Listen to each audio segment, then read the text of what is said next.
But I got the sound, I want the whole world to listen to.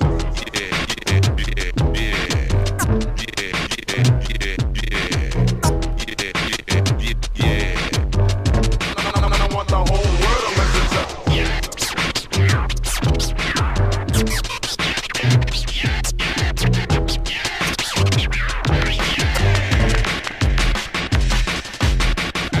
I hit you with a style.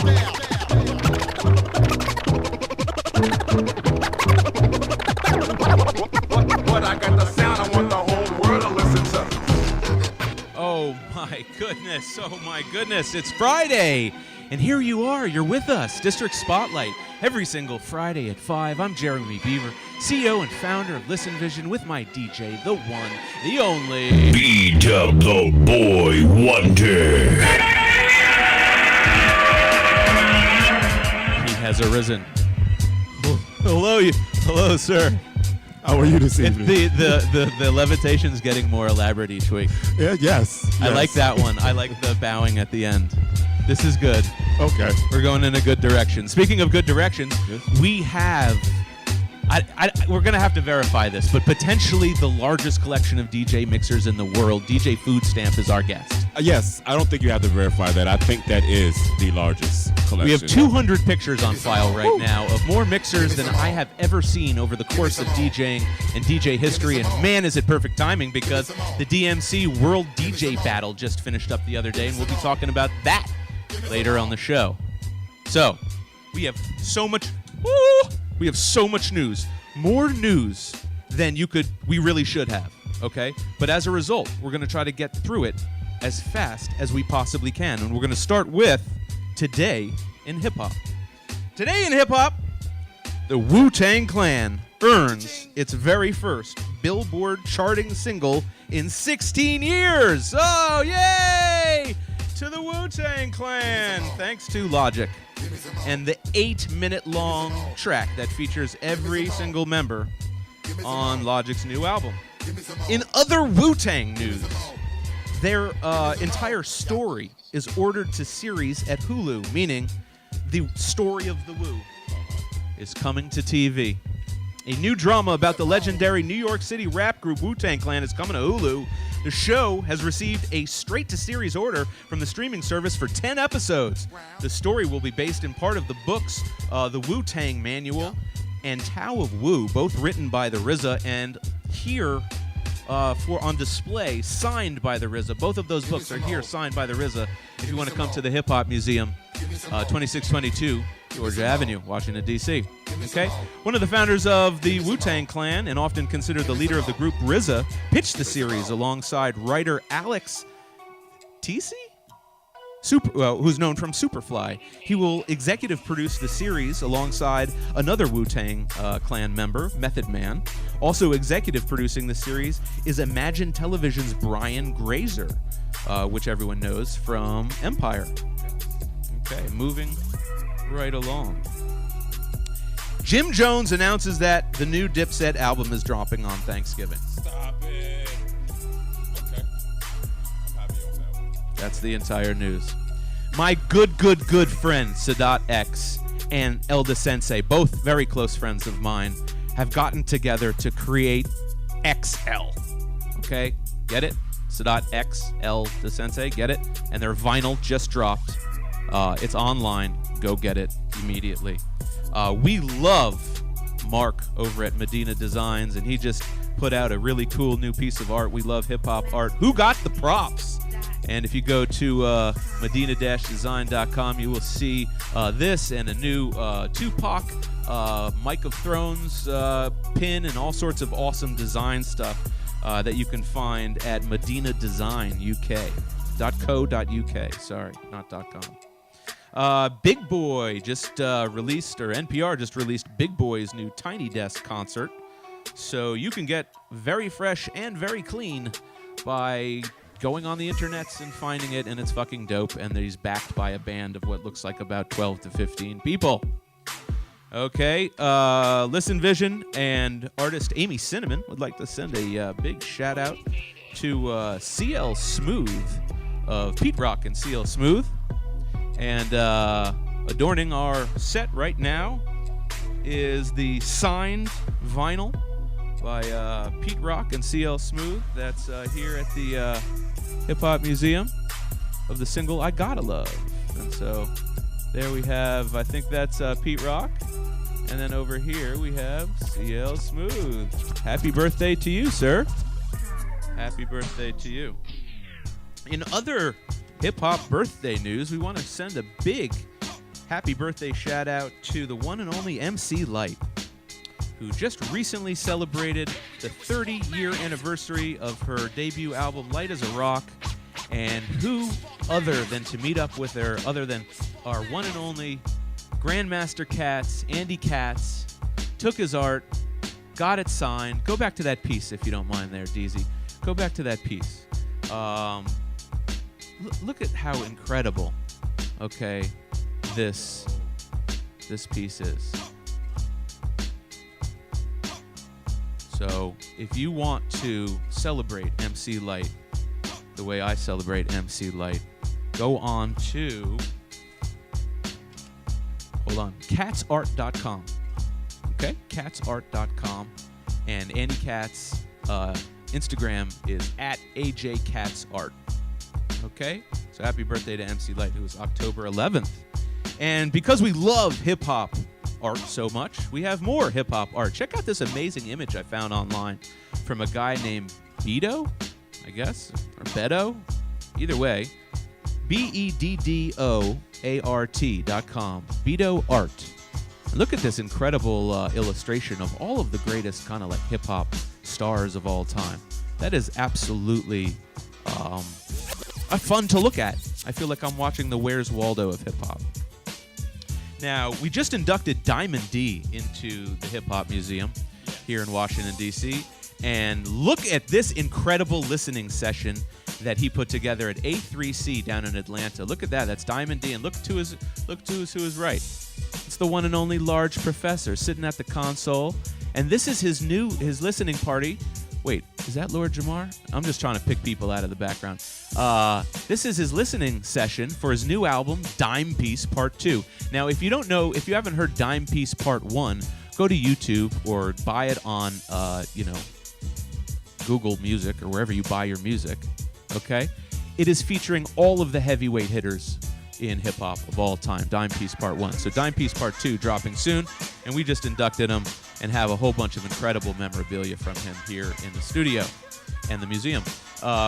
Also, Elda Sensei and AG from Showbiz and AG we just finished shooting the final scene for their new single, Land of the Free, where we were having DJ RBI do the scratches. He does the whole third verse, which is a medley tribute compilation to Elda Sensei and AG. So we're really excited about that. And that entire shoot was sponsored by two clothing companies.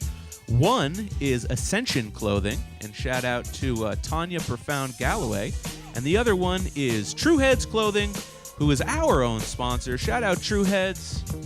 Well, he's not rocking it, but I'm rocking it. Look at that. True Heads Clothing. Go to trueheadsclothing.com. That's heads with a Z. All right, now I'm not going to give Kanye any airtime, so I'm only going to just show this one image. Go. That's my man, Wes Felton. He's the shit. He's standing in front of the White House, and that's the shirt he's wearing. That's it. That's all I'm going to say about that. And next in news, Contact High. First of all, if you've ever been to Listen Vision, you've probably gotten a Contact High, like it or not. But no, that's a new book from Chuck D, and it is a visual history of hip-hop, okay? And he's going to be signing the book Friday, November 16th at the Kennedy Center. Shout out to Malcolm Riddle, who is one of the directors of Mad Urgency, and has his own podcast, American Riddle. I'm sure he'll be there to look at this absolutely amazing book. When you see the pictures and what they call the contact sheets, which is why it's called Contact High, it's the photographic contact sheets, you will really love it. So please come out to the Kennedy Center November 16th. Okay? Man, I'm trying to go so fast.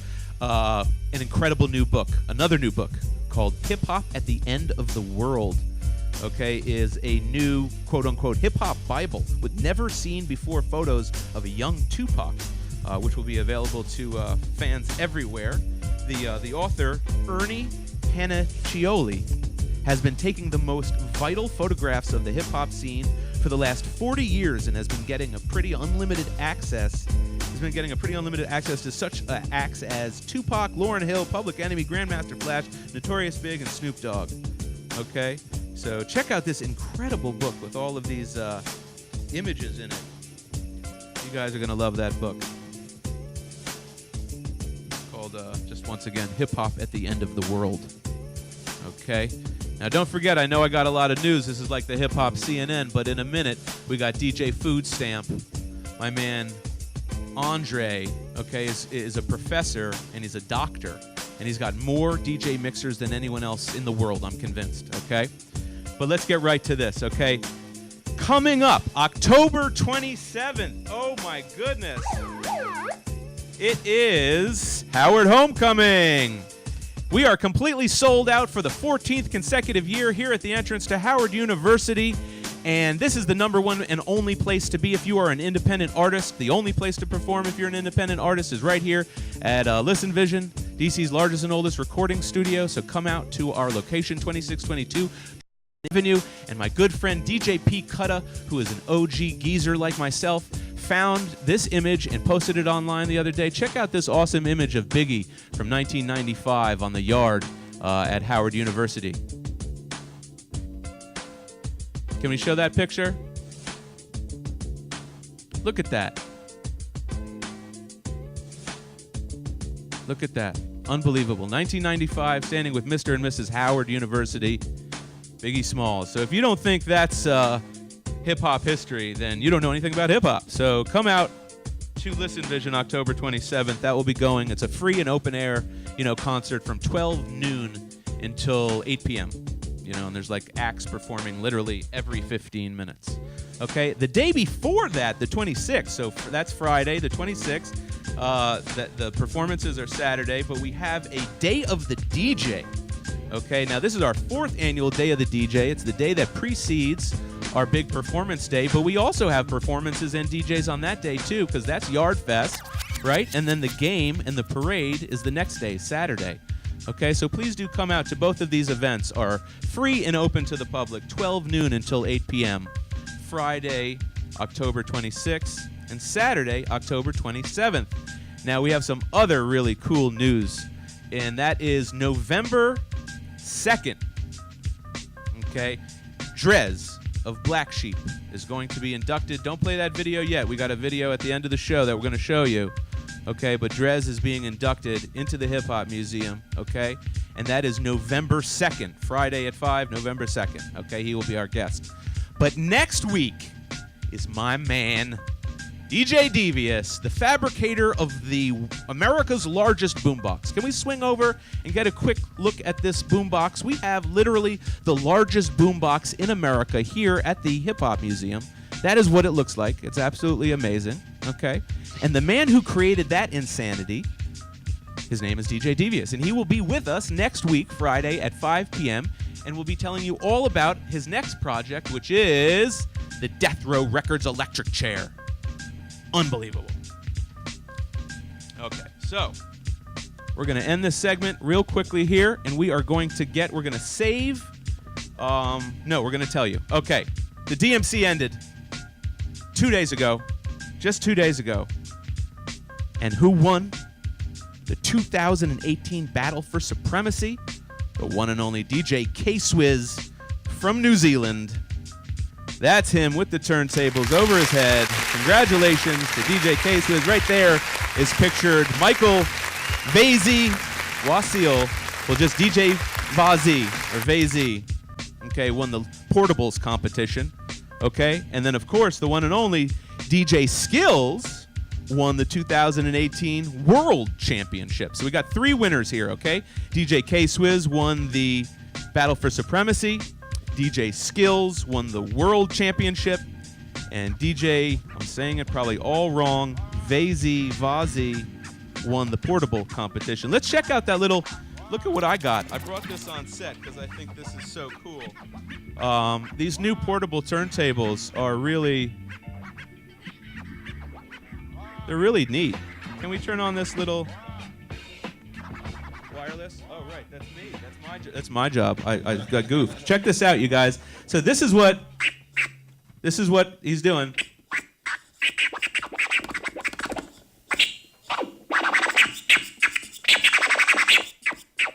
Okay, I suck. But this guy who just won the world's first portable competition doesn't suck. So let's go check out this video, and right after that video will be a quick little snippet from the winning set from DJ Skills, the 2018 DMC. Take it away.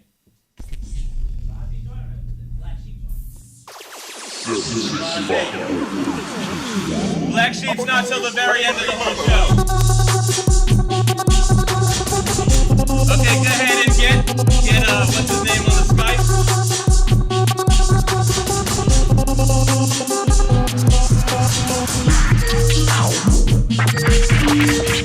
After this, play the next video. We're gonna have to figure out. Hey there, Andre, you with me? Okay, cool. Hold tight, Andre. Tell him to hold tight. Okay, hold tight, Andre. We'll be right with you after this break. You can go into the next video. Yes. All right, Andre. Hold. Skills, when you are ready, your 6 minutes in the DMC World DJ Championship Finals 2018 starts now. Freaky, unexpected. I never stop.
Action peoples can't dominate.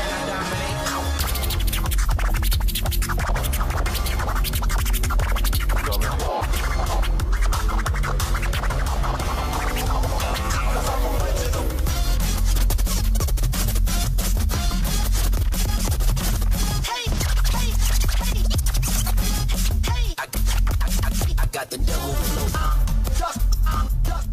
Oh my goodness gracious. Thank you for staying tuned, all you viewers out there in Viewerland. We are watching, if you were just tuning in, you were watching the scratches of DJ Skills from the 2018 championship just the other night, and on screen with us, our guest right now, right this second, is DJ Food Stamp coming in all the way from Portland, Oregon. How are you, my friend?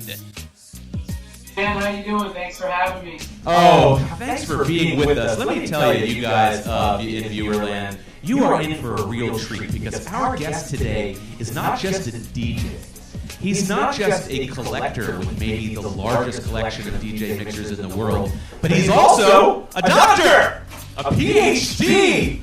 And we think that's absolutely amazing. Can you tell us, well, we always ask everybody, the very first question is, what was the very first hip-hop song that you ever heard? What's the first thing that made you fall in love with hip-hop?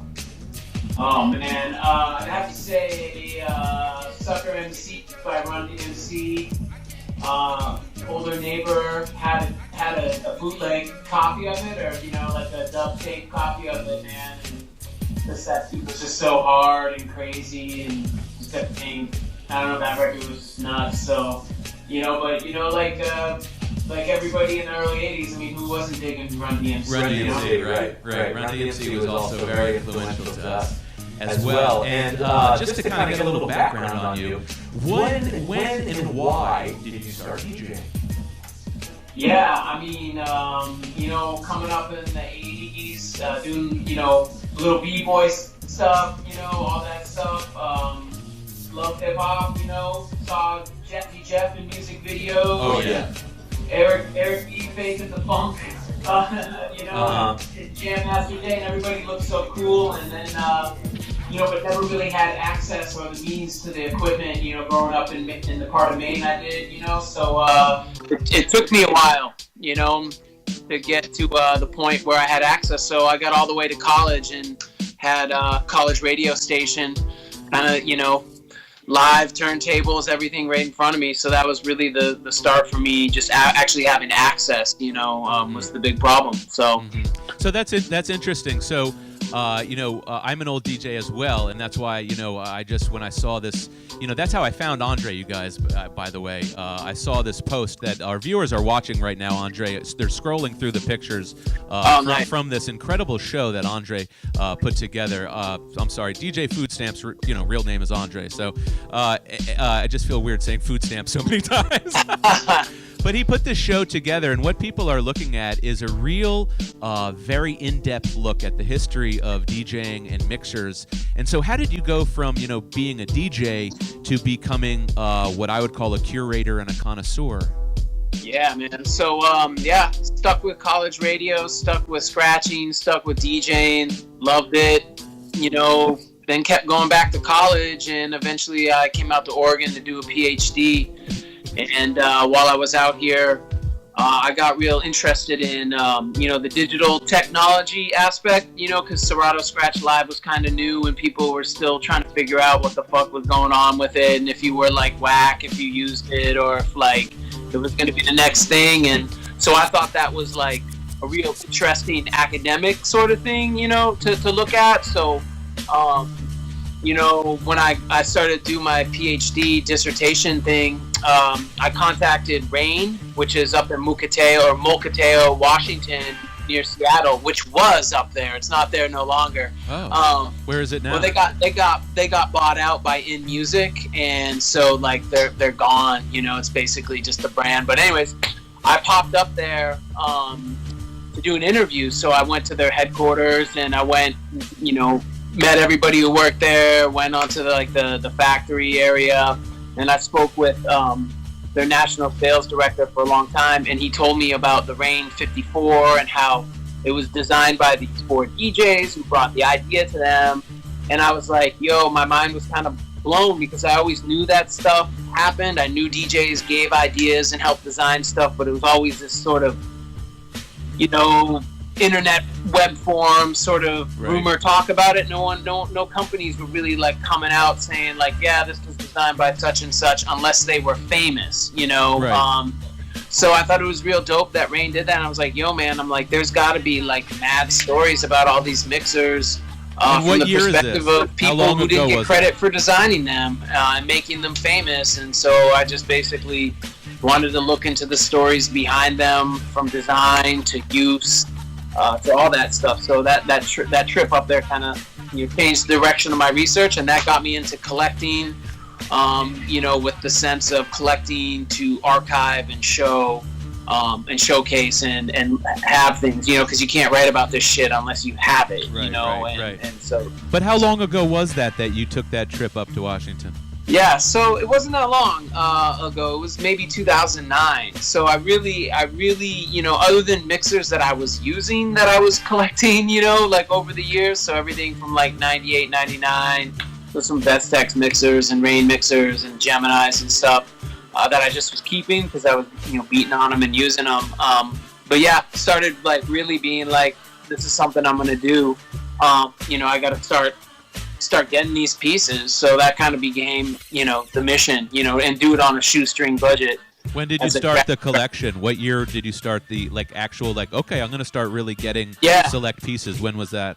Yeah, that's got to be 2009. Like shortly after that interview, and I started talking to other people, I started looking at the stuff I had, and I started, being like, the mixer I really wanted to have was the Gemini PMX 2200, the Jazzy Jeff signature one. I was like, that is so cool. I love Jazzy Jeff because he's like my favorite DJ, and I always wanted that mixer back in the day before I was DJing, because I'd look in the back of the Source and they'd have all the ads and the DJ in a box and all that stuff.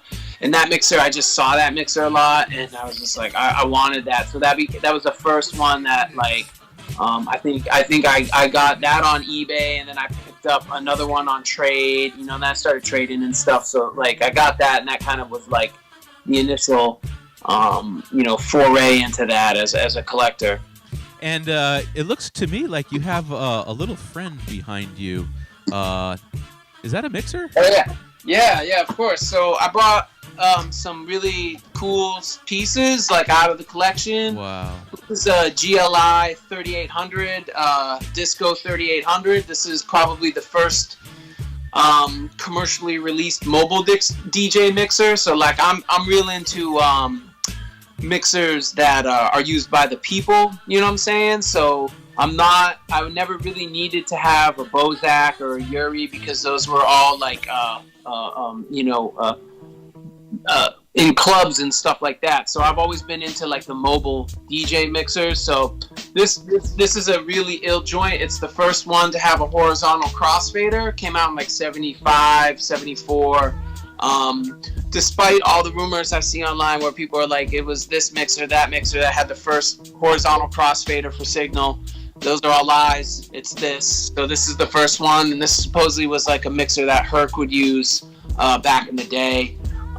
Where'd you get yours? Yo, man, this is crazy. I was sitting in the airport headed to Ireland, and because I teach there every few years, and I just kind of went on eBay just randomly, and I saw it for $30, and I picked it up there for $30. So it's probably one of the rarer ones I have. Wow. It's a pretty cool unicorn, and it works perfectly too. So I've hooked it up and cut it up on it. And wow. It sounds really nice too. All these for having just your RCA outputs. Wow. The way they engineered them, and the way that the components that they were using back then. It just sounds really, really nice and warm, way better than any of the Vestex mixers or anything like that. So, this is a dope one. If you've seen the movie Founding Fathers, the documentary Founding Fathers, about the Brooklyn disco mobile scene and DJ Hollywood and all that, they talk about how this came from a DJ, Ricky Grant, who had the basic design for a mixer through some bootleg stuff he was doing in the parks, and then apparently the guys from GLI saw what he was doing, and they made this based upon his Park Jam, mixer, Franken mixer he made. So this is a dope one, man. Wow. Would you say that's your favorite piece in your collection?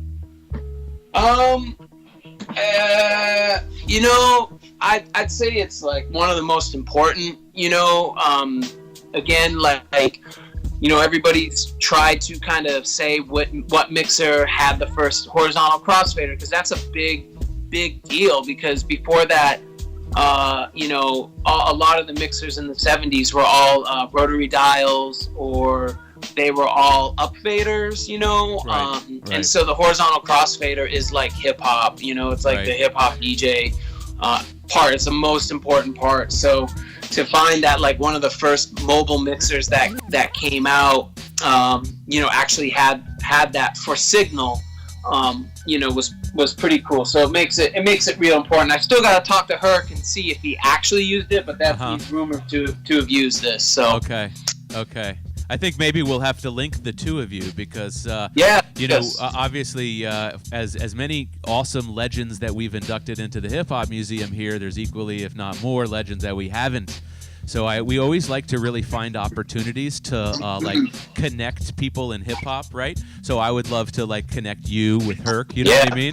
And then like Grand Wizard Theodore signed we have the Wild Style collection signed by the entire cast of Wild Style, even man. Grand Wizard Theodore. So that's something we'd like to do and connect people like that. Yeah. I mean, like those pioneers, are probably the people I have the hardest time getting in contact with, and those are the people I want to talk to because, I want to hear their stories about like what they were doing, all of the stuff they were doing with like stereo receivers and all like this, like crazy mod stuff they were doing, and what were they using when the shit came out and how were they using it. Speaking of Wild Style, man, this is another really dope piece.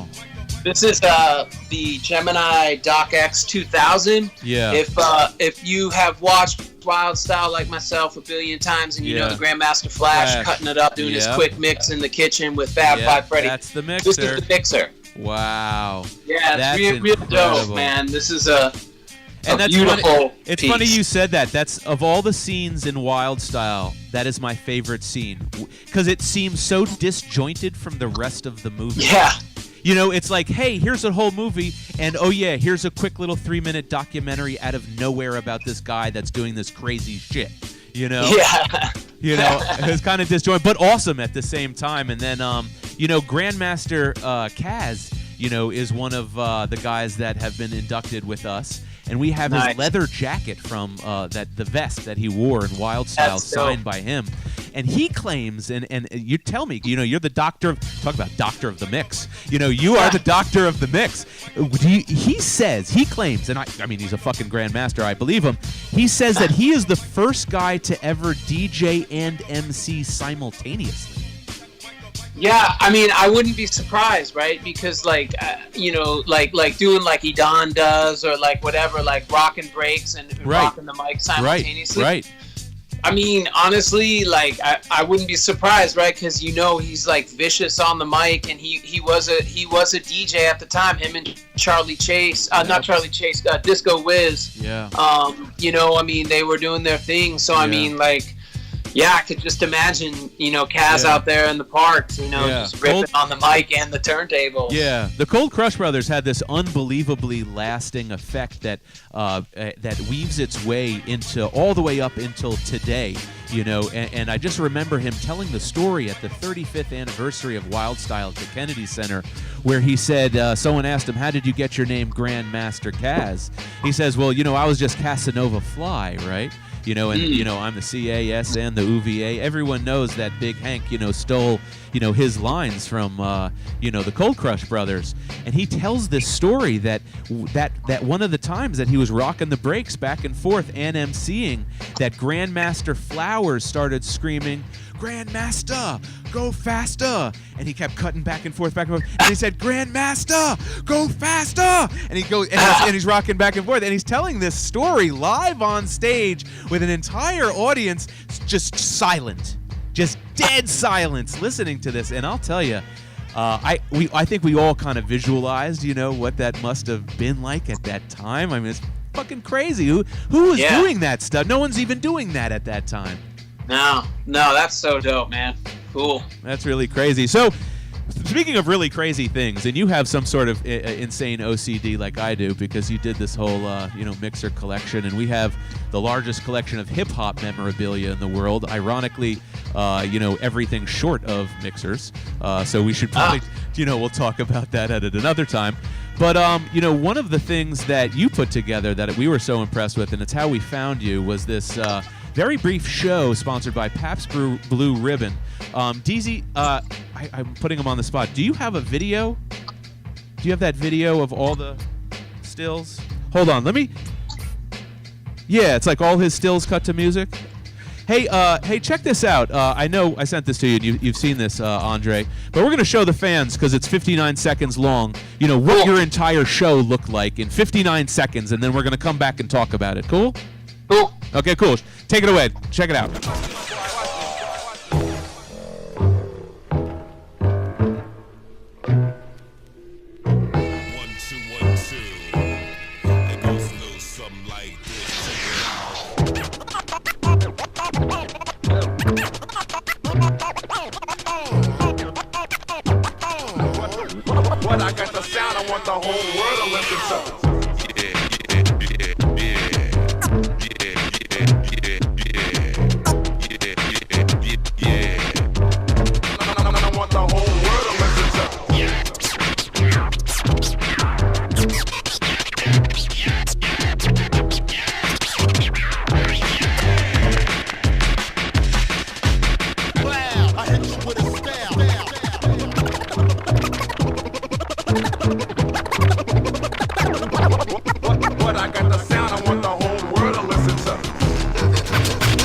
Oh my goodness! Oh my goodness! I know you couldn't see that, Andre, but you did watch it.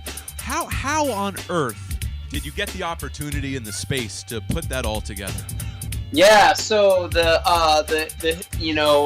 design from scratch, a hip hop history of the DJ mixer came about. My good homie from college, actually, we went to college. We did college radio together, and we ended up both working at undergroundhiphop.com for a long time before went defunct and all crazy. And he actually hit me up. He said Paps is invading Portland. He was their national marketing director, and he hit me up and he's like, "Yo, man, would you want to showcase your collection? We'll give you money to like put this together and do what you need to do, and do your thing." And I'm like, "Oh man, this is like I've been waiting to do this for 10 years, and because this is the intent." And so it basically gave me the incentive and catalyst to actually like put it all together on Paps's dime, which was super dope. How long did it take you to put that all together? How long did it take you to assemble everything? Oh my fucking God, man. Well, you have to understand, I did all of the printing of all the large format images of DJs with the mixers, of the album art, of everything you see there. I did all the printing. I did all the foam mounting myself.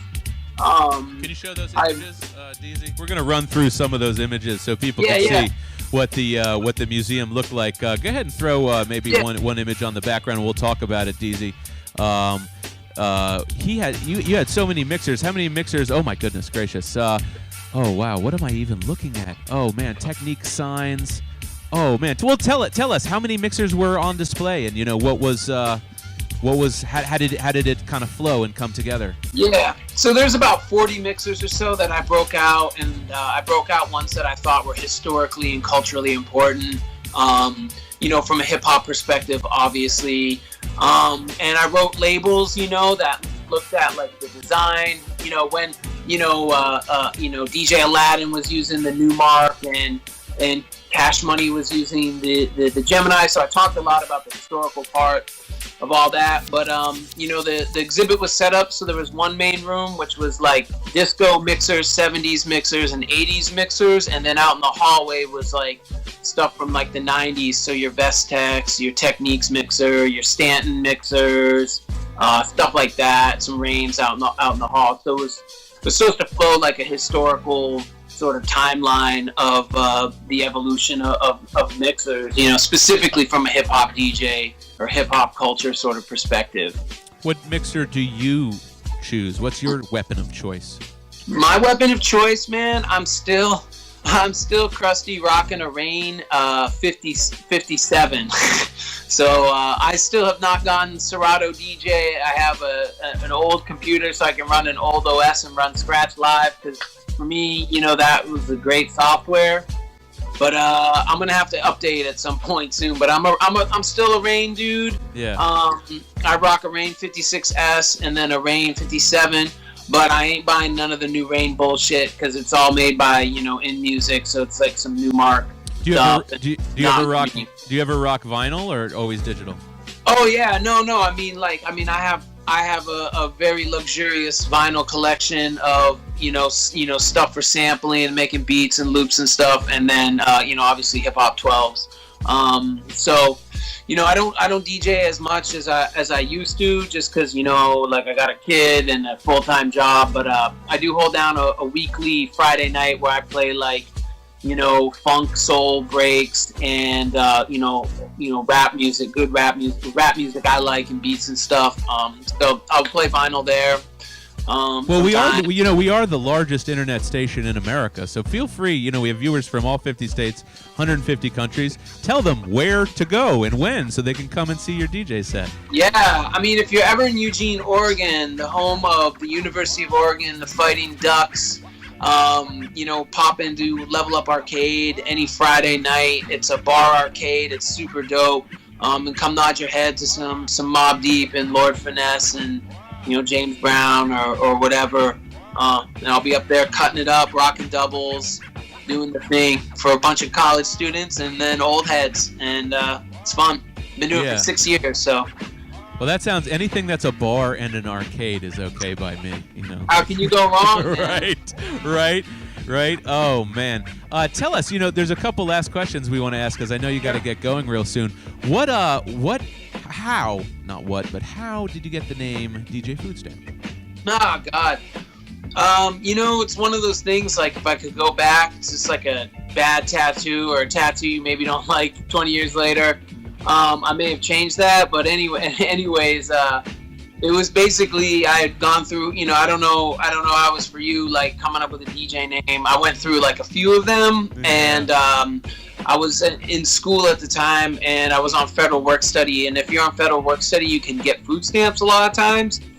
So I applied for food stamps because I was spending all my money on records, and I got denied. But I was like, it would be kind of funny to call myself DJ Food Stamp. People won't forget that. It's stupid. Nobody has. When I told everyone who was on, you get like a double take. So I think that's great.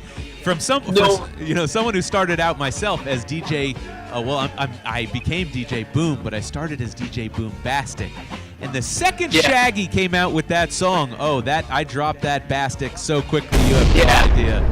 Oh, thanks for the bomb drop. My DJ just dropped the bomb. You're the best, bro. That wasn't a good bomb, though. Oh, damn. All right, my DJ hates me. Hey, DJ Food Stamp, meet DJ B-Dub. How are you? What's up, man? How you doing? What's going on? Nice to meet you. Yeah, my DJ, the one, the only... B-Dub the Boy Wonder. He's an interesting character because, he started, he's like going back and forth, right? Did you originally start as a turntable, and then you went to the mic, and then you're back to the turntable? You started on the mic. So DJ B-Dub, makes James Earl Jones sound like Pee Wee Herman. So, he's got this golden, silky voice, and he's, been a broadcaster here with the station for 5-6 years, but I've known the guy for decades.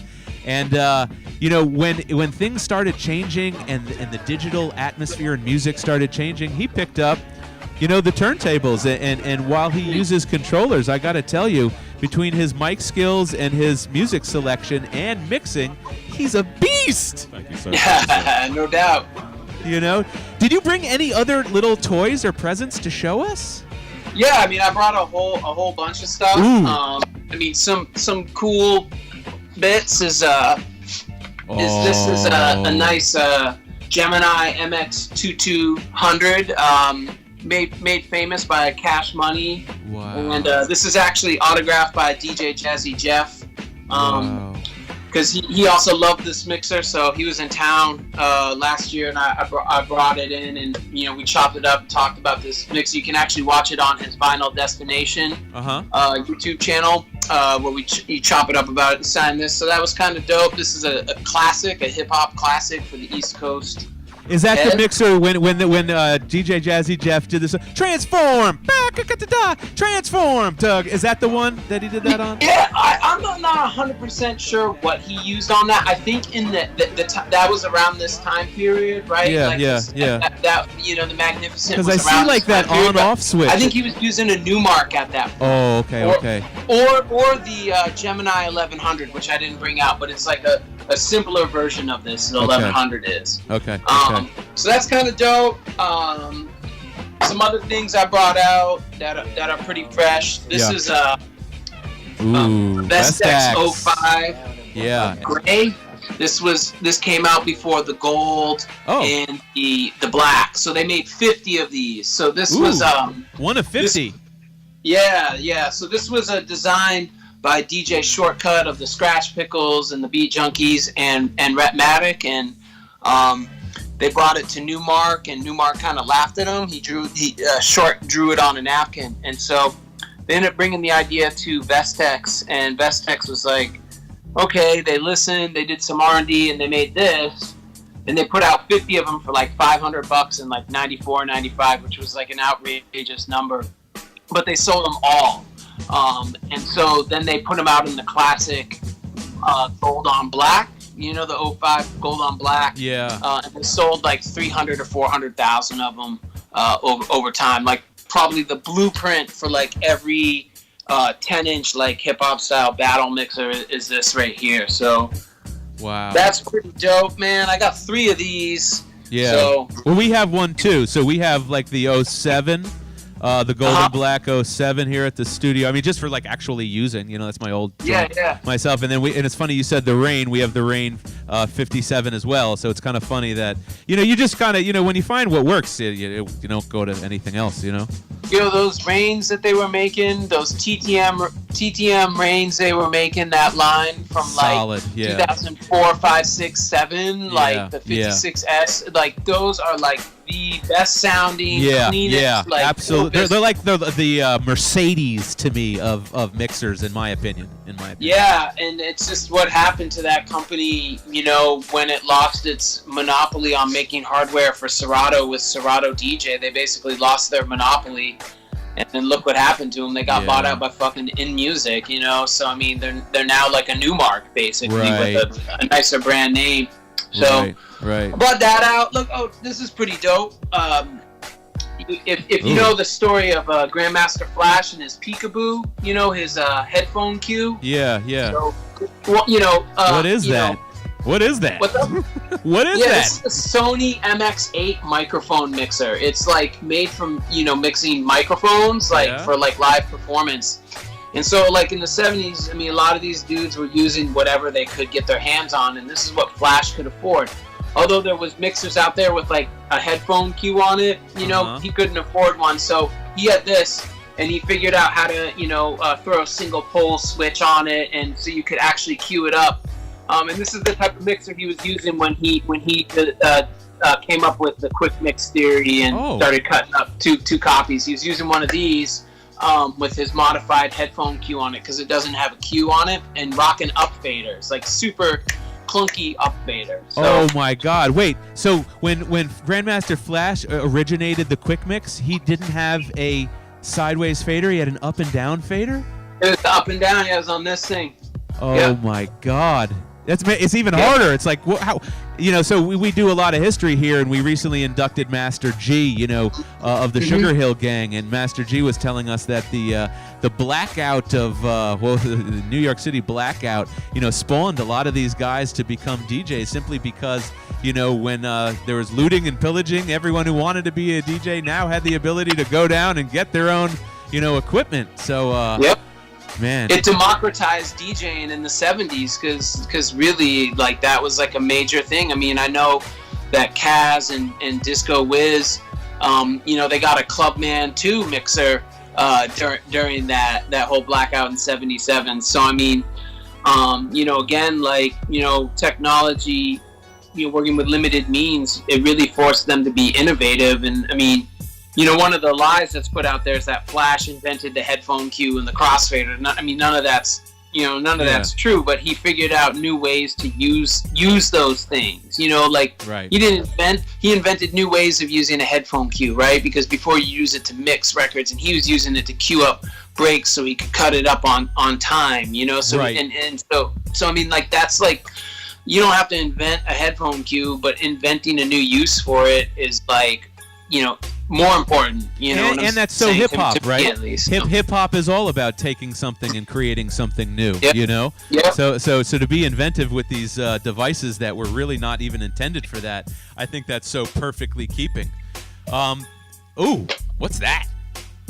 This is speaking of Grandmaster Flash. This is the Flash Former. I don't know if you know anything about this. Yeah, this is sure. The press button transform. Yep. Grandmaster Flash couldn't do the transform when he started to come back into DJing. Like in the mid '80s, and all those Philly guys were cutting it up. So, as the story goes, he and his kind of posse went to Gemini and kind of bullied them into making this thing.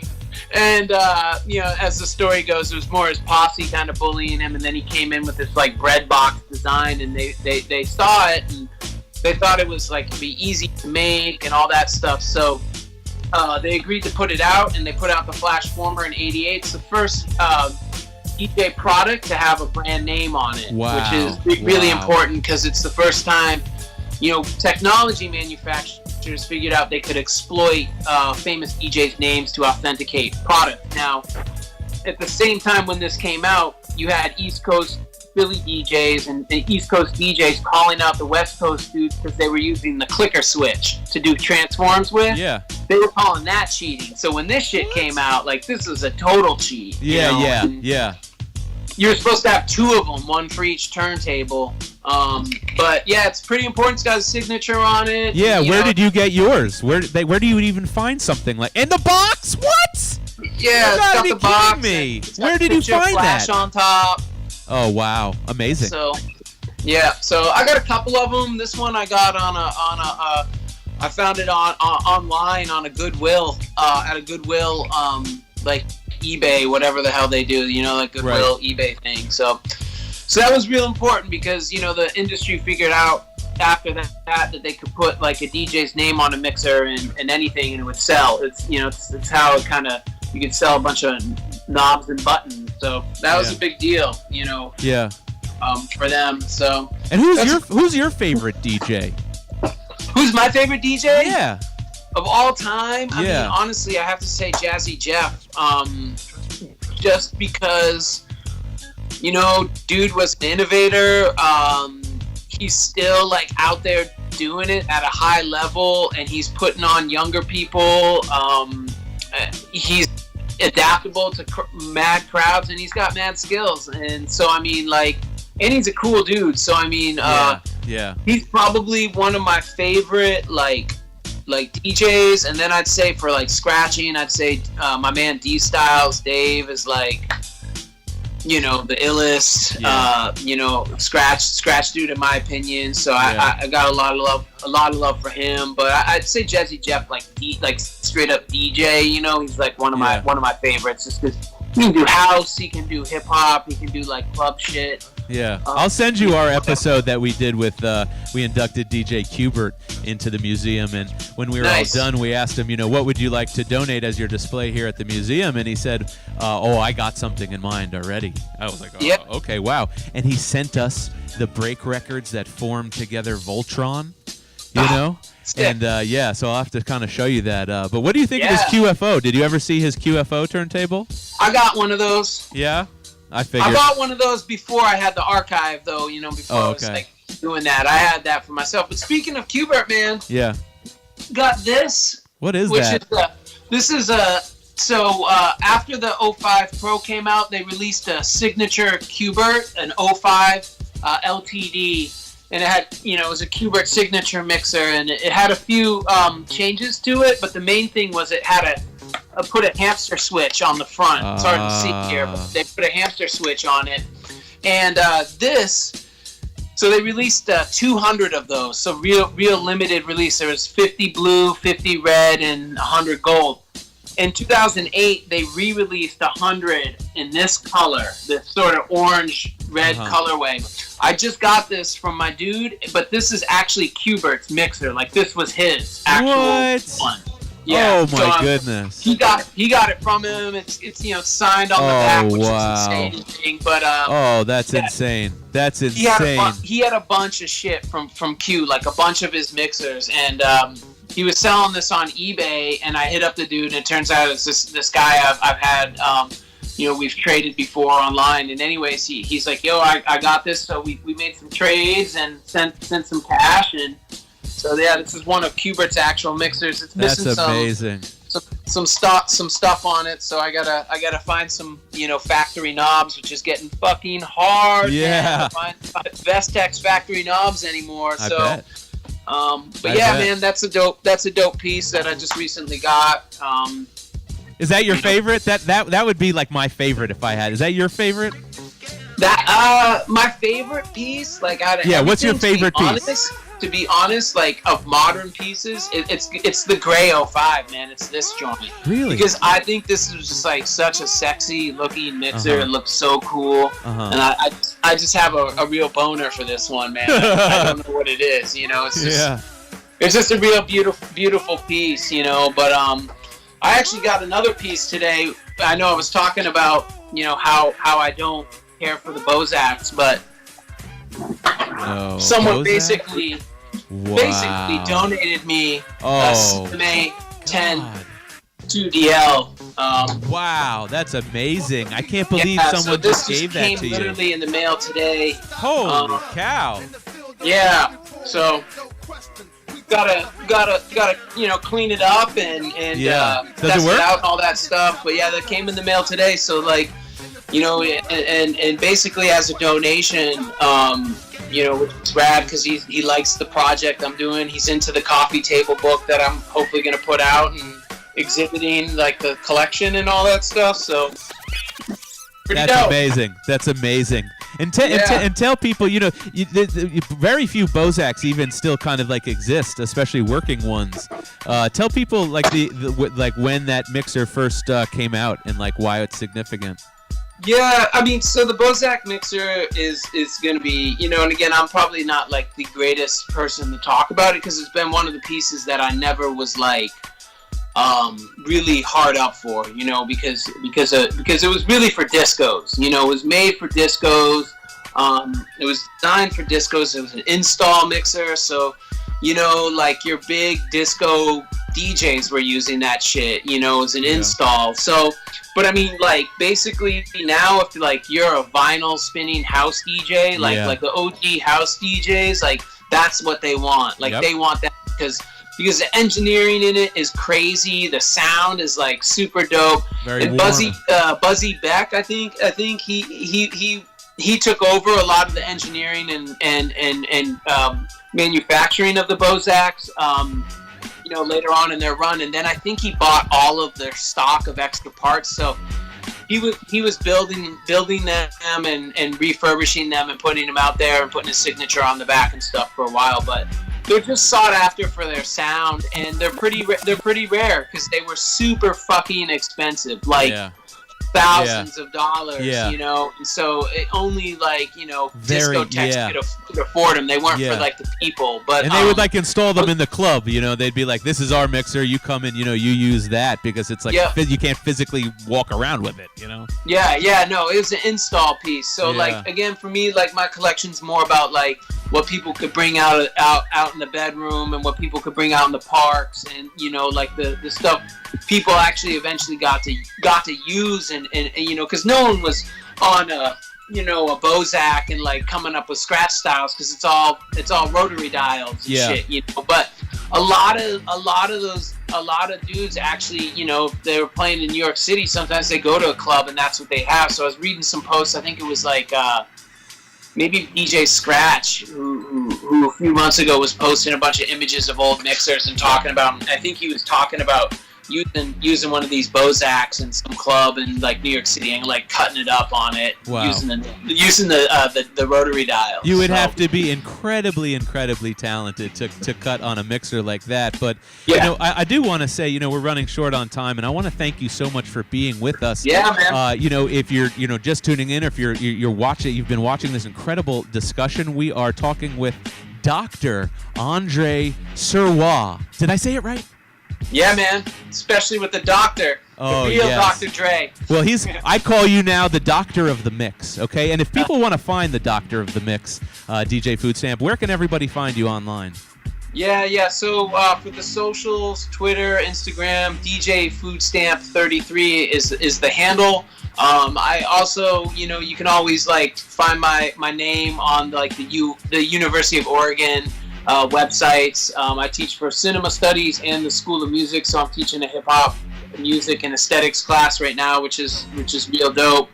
And then you can go to www.designfromscratchproject.com. Real long ass website name. Which will take you basically to a Facebook page where I'm gonna be adding stuff from this exhibit from the coffee table book, which will eventually be a real web page and all that stuff. So Instagram, man, that's probably the best place to get at me. Cool. Well, definitely we're going to be looking for that book. Okay? Yeah. And as we end our show, we want to say thank you so much for being with us. We are so lucky that on November 2nd, we get to induct Drez of Black Sheep into the Hip Hop Museum here. So we're going to bid you adieu, and as our viewers watch, we are going to show them the promo for Drez's induction, November 2nd, 5 p.m. Eastern Standard Time. Doctor of the Mix, DJ Food Stamp, thank you so much for being with us. We really appreciate it. I'm Jeremy. Thank y'all. Yeah, take care. Take care. I'm Jeremy Beaver. Yeah, this is DJ. Wait, hold on. I'm Jeremy Beaver, CEO and founder of Listen Vision, with my DJ, the one, the only B-Dub the Boy Wonder. And until next Friday at 5, peace.